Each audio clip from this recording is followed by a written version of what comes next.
حضرت سعد بن ابی وقاص کے بارے میں دیکھیں گے، اسلام میں پہلے داخل ہونے والے ہیں۔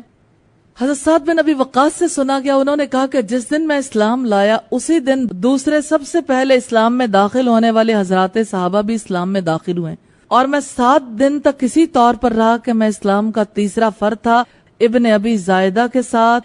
اس حدیث کو ابو اسامہ نے بھی روایت کیا، صحیح بخاری کی روایت ہے 3727 نمبر پر، جس سے ہمیں یہ پتا چلتا ہے کہ سعد بن ابی وقاص ابتدائی اسلام لانے والوں میں سے تھے، یہ ان کا اعزاز ہے۔ سعد نے کہا جس دن میں اسلام لایا اس دن کوئی اسلام نہ لایا، اور 1 ہفتے تک میں تہائی تھا، یعنی اہل اسلام کا تہائی 3 میں سے 1 تھا۔ ابن ماجہ کی روایت ہے 132 نمبر پر۔ عامر بن سعد نے اور ان سے ان کے والد سعد بن ابی وقاص نے بیان کیا کہ مجھے خوب یاد ہے میں ایک زمانے میں مسلمانوں کا تیسرا حصہ اپنے تئیں دیکھا۔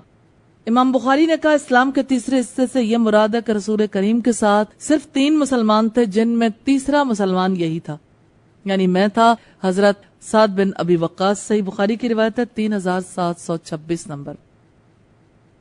نبی صلی اللہ علیہ وسلم نے جن کے بارے میں یہ کہا کہ میرے ماں باپ تجھ پر قربان، ان میں حضرت سعد بن ابی وقاص بھی شامل ہیں۔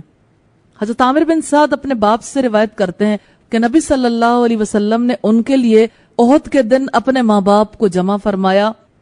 حضرت سعد فرماتے ہیں کہ مشرکوں میں سے ایک آدمی تھا جس نے مسلمانوں کو جلا ڈالا، تو نبی صلی اللہ علیہ وسلم نے حضرت سعد سے فرمایا اے سعد ارمی فدا کا ابی و امی، کہ اے سعد تیر پھینک میرے ماں باپ تجھ پر قربان۔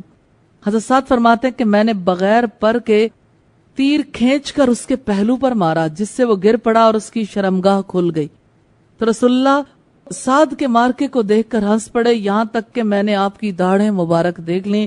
صحیح مسلم کی روایت ہے 6237 نمبر پر، جس سے پتا چلتا ہے کہ رسول اللہ صلی اللہ علیہ وسلم نے حضرت سعد کی اس ایکٹیویٹی کو، یعنی کہ انہوں نے کس طریقے سے دشمن کا مقابلہ کیا اور کتنا قوت اور کتنا زور لگایا، اس پر رسول اللہ صلی اللہ علیہ وسلم خوش ہوئے تھے۔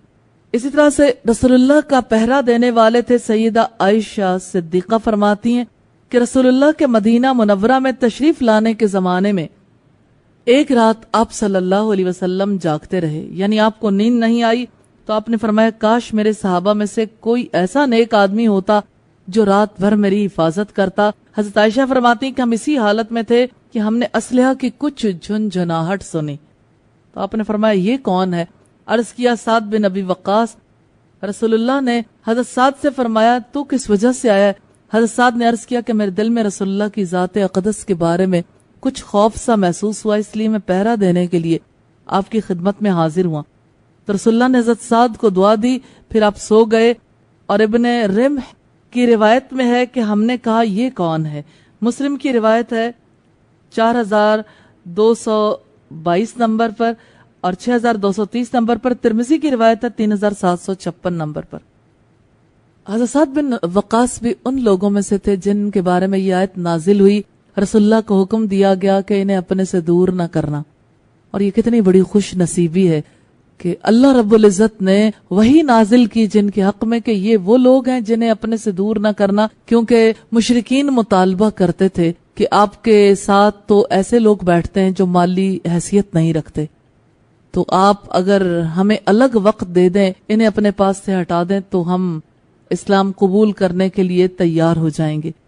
حضرت سعد سے روایت ہے کہ ہم 6 آدمی نبی صلی اللہ علیہ وسلم کے ساتھ تھے، تو مشرک لوگوں نے نبی صلی اللہ علیہ وسلم سے کہا کہ آپ ان لوگوں کو اپنے پاس سے ہٹا دیں تو یہ ہم پر جرت نہیں کر سکیں گے۔ حضرت سعد فرماتے ہیں کہ ان لوگوں میں ابن مسعود، حذیل کا ایک آدمی اور بلال اور 2 آدمی جن کا نام میں نہیں جانتا تھا، تو رسول اللہ کے دل میں جو اللہ نے چاہا واقع ہوا اور آپ نے اپنے دل ہی دل میں باتیں کی، تو اللہ عز و جل نے یہ آیت کریمہ نازل فرمائی، ان لوگوں کو اپنے سے دور نہ کرو جو اپنے رب کو صبح و شام پکارتے ہیں اور اس کی رضا چاہتے ہیں۔ اس حضرت سعد کی خصوصیت بھی سامنے آئی ہے کہ حضرت سعد اپنے رب کو صبح و شام پکارتے تھے، اور دوسری بات یہ بھی کہ ان کی زندگی اللہ کی رضا کے لیے، ان کی گواہی رب نے دی ہے کہ یہ اللہ کی رضا چاہتے ہیں، تو یہ ان لوگوں میں سے تھے جن کی گواہی خود رب نے دی، جن کی وکالت رب نے کی، یعنی رسول اللہ چاہتے تھے کہ انہیں اپنے سے الگ کر دیں، اللہ نے کرنے نہیں دیا۔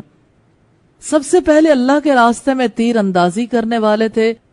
قیس نے بیان کیا کہ میں نے سعد بن ابی وقاص سے سنا، وہ بیان کرتے تھے کہ عرب میں سب سے پہلے اللہ کے راستے میں نے تیر اندازی کی تھی۔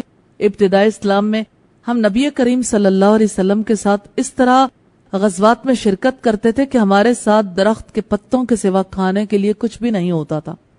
اس سے ہمیں اونٹ اور بکریوں کی طرح اجابت ہوتی تھی، یعنی ملی ہوئی نہیں ہوتی تھی۔ لیکن اب بنی اسد کا یہ حال ہے کہ اسلامی احکام پر عمل میں میرے اندر عیب نکالتے ہیں، کہتے ہیں کہ ایسا ہو تو میں بالکل محروم اور بے نصیب ہی رہا اور میرے سب کام برباد ہو گئے۔ ہوا یہ تھا کہ بنی اسد نے حضرت عمر سے سعد کی چغلی کھائی تھی، یہ کہا تھا کہ وہ اچھی طرح نماز بھی نہیں پڑھاتے۔ صحیح بخاری کی روایت ہے 3728 نمبر پر۔ اس کا یہ انہوں نے جواب دیا تھا کہ ہم نے اسلام میں سب سے پہلے تیر اندازی کی تھی۔ تو یہ بھی حضرت سعد بن ابی وقاص کی خصوصیت ہے کہ اسلام میں پہلے تیر اندازی کرنے والوں میں سے تھے۔ سعد کہتے تھے عرب میں سب سے پہلے میں نے اللہ سبحانہ و تعالی کی راہ میں تیر مارا، اور یہ بہت بڑی صفت ہے کہ جب ابھی کوئی تیر چلانے والا نہیں تھا، یہ تیر چلانے والے تھے۔ ابن ماجہ کی روایت ہے 131 نمبر پر۔ اور ان کے بارے میں قرآن مجید کی آیات نازل ہوئی۔ حضرت مصعب بن سعد اپنے باپ سے روایت کرتے ہوئے بیان کرتے ہیں کہ ان کے بارے میں قرآن مجید میں سے کچھ آیات کریمہ نازل ہوئیں۔ راوی کہتے ہیں کہ ان کی والدہ ام سعد نے قسم کھائی کہ وہ ان سے کبھی بات نہیں کریں گی، یہاں تک کہ وہ اپنے دین کا انکار کریں، اور وہ نہ کھائے گی نہ پیے گی۔ وہ کہنے لگی اللہ نے تجھے اپنے والدین کی اطاعت کرنے کا حکم دیا ہے، اور میں تیری والدہ ہوں، اور میں تجھے اس بات کا حکم دیتی ہوں۔ راوی کہتے ہیں کہ پھر وہ 3 دن تک اسی طرح رہی، یہاں تک کہ اس پر غشی طاری ہو گئی۔ تو اس کا ایک بیٹا کھڑا ہوا جسے امارہ کہا جاتا ہے، اس نے اپنی والدہ کو پانی پلایا تو وہ حضرت سعد کو بددعا دینے لگی۔ تو اللہ تعالیٰ نے قرآن مجید میں یہ آیت کریمہ نازل فرمائی، ہم نے انسان کو اپنے والدین کے ساتھ اچھا سلوک کرنے کا حکم دیا ہے، لیکن اگر وہ تجھ سے اس بات پر جھگڑا کریں کہ تو میرے ساتھ اس کو شریک کرے جس کا تجھے علم نہیں، تو اس معاملے میں ان کی اطاعت نہ کرنا۔ راوی کہتے ہیں کہ رسول اللہ کی خدمت میں ایک مرتبہ بہت سا مال غنیمت آیا جس میں ایک تلوار بھی تھی، تو میں نے وہ تلوار پکڑی اور اسے رسول اللہ کی خدمت میں لے کر آیا۔ میں نے عرض کیا اللہ کے رسول، یہ تلوار مجھے انعام کے طور پر عنایت فرما دیں، اور میں کون ہوں اس کا آپ کو علم ہی ہے۔ تو آپ نے فرمایا اس تلوار کو جہاں سے تو نے لیا ہے وہیں لوٹا دے۔ تو میں چلا، یہاں تک کہ میں نے ارادہ کیا کہ میں اس تلوار کو گودام میں رکھ دوں، لیکن میرے دل نے مجھے ملامت کی۔ پھر میں آپ کی طرف لوٹا، میں نے عرض کیا اللہ کے رسول، یہ تلوار مجھے عطا فرما دیں۔ آپ نے مجھے اپنی آواز کی سختی کے ساتھ فرمایا جہاں سے تو نے یہ تلوار لی اس کو وہیں لوٹا دو۔ تو اللہ عز و جل نے آیت کریمہ نازل فرمائی، لوگ آپ سے پوچھتے ہیں مال غنیمت کے حکم کے بارے میں۔ حضرت سعد فرماتے ہیں کہ میں بیمار ہو گیا تو میں نے نبی صلی اللہ علیہ وسلم کی طرف پیغام بھیجا تاکہ آپ میری طرف تشریف لائیں، تو آپ میرے پاس تشریف لائے۔ میں نے عرض کیا اللہ کے رسول مجھے اجازت فرمائے کہ میں اپنا مال جس طرح چاہوں تقسیم کروں۔ حضرت سعد فرماتے ہیں کہ آپ نے آنے سے، یعنی نبی صلی اللہ علیہ وسلم نے آنے سے انکار کر دیا۔ میں نے عرض کیا آدھا مال تقسیم کر دوں، آپ نے اس سے بھی انکار کر دیا۔ میں نے عرض کیا تہائی مال تقسیم کر دوں۔ حضرت سعد کہتے ہیں کہ پھر آپ خاموش ہو گئے، پھر اس کے بعد یہی حکم ہوا کہ تہائی مال تقسیم کرنے کی اجازت۔ حضرت سعد فرماتے کہ میں مہاجرین اور انصار کے کچھ لوگوں کے پاس آیا تو انہوں نے کہا آئیں ہم آپ کو کھانا کھلاتے ہیں اور ہم آپ کو شراب پلاتے ہیں، اور یہ شراب کے حرام ہونے سے پہلے کی بات ہے۔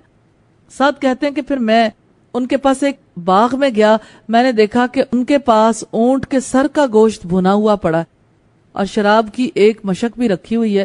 حضرت سعد کہتے ہیں کہ میں نے ان کے ساتھ گوشت بھی کھایا، شراب بھی پی۔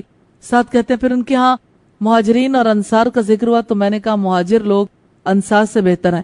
سعد کہتے ہیں پھر ایک آدمی نے سری کا ایک ٹکڑا لیا اور اس سے مجھے مارا تو میری ناک زخمی ہو گئی۔ پھر میں رسول اللہ کی خدمت میں آیا اور میں نے آپ صلی اللہ علیہ وسلم کو اس سارے واقعے کی خبر دی، تو اللہ عز و جل نے میری وجہ سے شراب کے بارے میں یہ آیت کریمہ نازل فرمائی، انما الخمر، شراب، جوا، بت، تیر، یہ سب گندے اور شیطانی کام ہے۔ صحیح مسلم کی روایت ہے 6228 نمبر پر۔ اور یہاں سے ہمیں یہ پتہ چلتا ہے کہ حضرت سعد کے بارے میں اللہ تعالیٰ نے مختلف اوقات میں مختلف آیات نازل کی، جیسے شراب کا حکم ہے، اسی طرح سے مال غنیمت کا ایک حکم ہے، اسی طرح سے والدین کے ساتھ حسن سلوک کا حکم ہے۔ تو حضرت سعد کی بڑی اہمیت تھی۔ حضرت مصعب بن سعد اپنے باپ سے روایت کرتے ہیں، انہوں نے فرمایا میرے بارے میں 4 آیات کریمہ نازل کی گئیں، اور پھر آگے زبیر سماک کی حدیث کی طرح روایت نقل کرتے ہیں، شعبہ کی روایت میں یہ الفاظ زائد ہیں کہ حضرت سعد نے فرمایا لوگ جب چاہتے کہ وہ میری والدہ کو کھانا کھلائیں تو ان کا منہ لکڑی سے کھولتے، پھر اس کے منہ میں کچھ ڈالتے، اور اس روایت میں کہ حضرت سعد کے ناک پر انہوں نے مارا جس سے ان کی ناک چر گئی اور پھر چری ہی رہی۔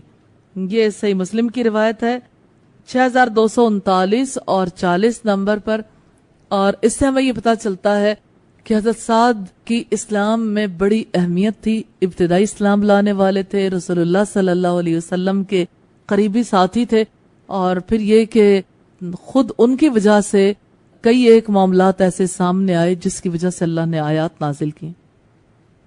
نبی صلی اللہ علیہ وسلم نے ان کے بارے میں فرمایا تھا مجھے ان جیسا ماموں دکھاؤ، یعنی ماموں تو سبھی کے ہوتے ہیں لیکن ان جیسا ماموں دکھاؤ۔